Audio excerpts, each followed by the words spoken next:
And then here at home, there's been some dramatic images really across the country over the last 24, 48 hours, especially from the Columbia, UCLA last night, University of Madison, Wisconsin, other campuses. Has the president been monitoring this? And why have we not heard directly from the president about these protests that have taken over institutions of higher learning across the country, the police responses, instances of violence? Why have we not heard directly from the president? So just a couple of things. The president is being kept regularly updated on what's happening. As you just stated, across the country, he is monitoring the situation closely, so is his team. And I would just add that no president has spoken more forcefully about combating anti-Semitism than this president. Let's not forget, in 2017, he was very clear what we saw, the anti-Semitic vial that we saw in Charlottesville, on the streets of Charlottesville. He called that out. He called that out. And one of the reasons he stepped into the 2020 election is because of what he saw, is because he wanted to speak out and speak against what we were seeing in this country at that time.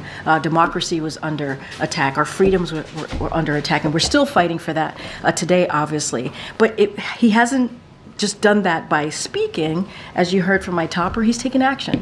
He's taken action by moving forward with the first ever U.S. national strategy to counter anti-Semitism. More than 100 new actions were introduced, obviously, in that strategy. And that is how seriously this president takes it.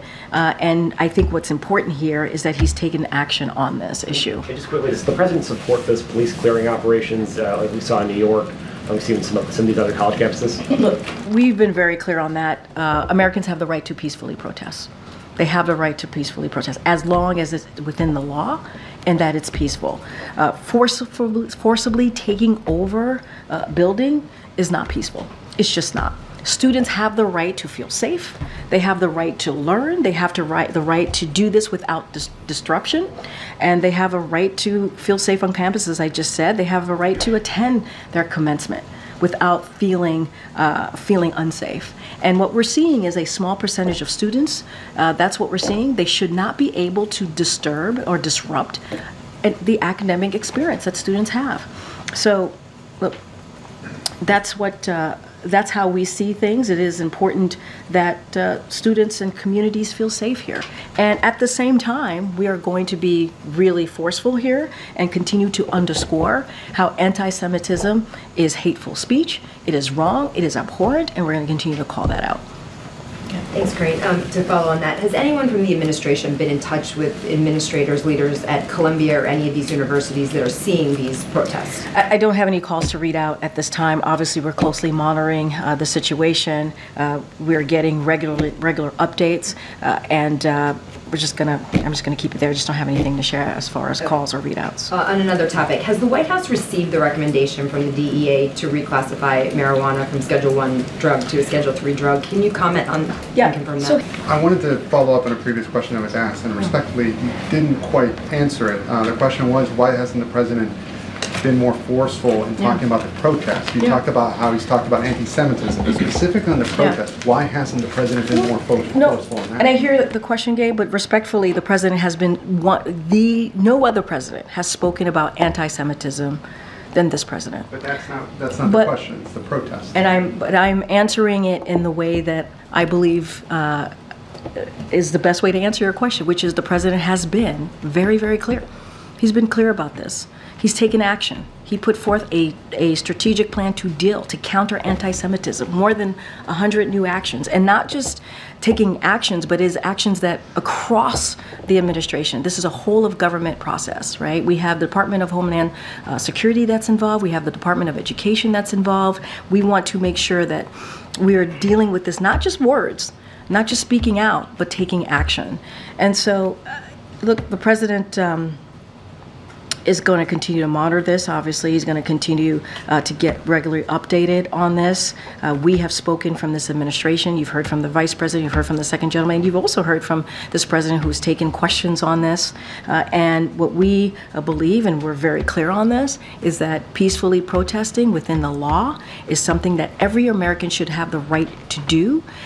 And we are also going to call out any type of anti-Semitism that we are hearing, that we are seeing, the hate, that's something that we have done not just throughout this administration. This president has done that throughout his political career, and we're going to certainly continue to do that. And so, look, that's where we stand. I think that is a very forceful place to be when we say we have taken action. We have taken action here.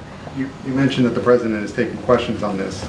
Again, respectfully, he hasn't. He did take a question where he said he condemns those who don't understand what's going on with the Palestinians. I know you've been asked about that, but since you brought up Charlottesville, what do you say to those critics who say that he is trying to have it both ways, that he's essentially, trying to talk about both anti-Semitism and what's going on with the Palestinians? I would say to those critics is no, he's not doing a both sides scenario here. When you think about Charlottesville, you think about the vile anti-Semitism that we heard on the streets of Charlottesville, right here in Virginia, right, not far from here.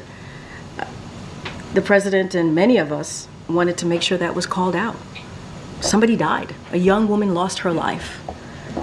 And when the president saw that, it put him in a situation, or he believed it was the right thing to speak against that. He wrote an op-ed that was in the Atlantic because about that. He decided to run because of what he saw in Charlottesville.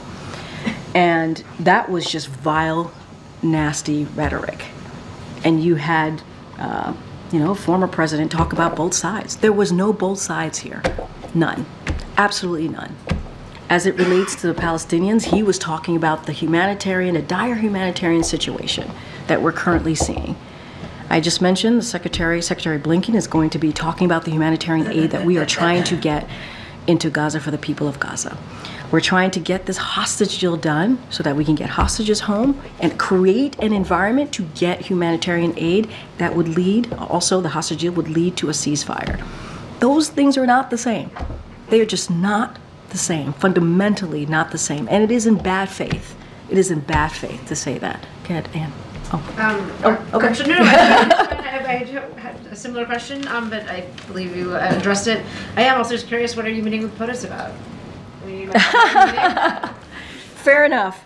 Well, as you know, the president's going to go to North Carolina tomorrow, so that's going to be an important trip, and so we'll be discussing that.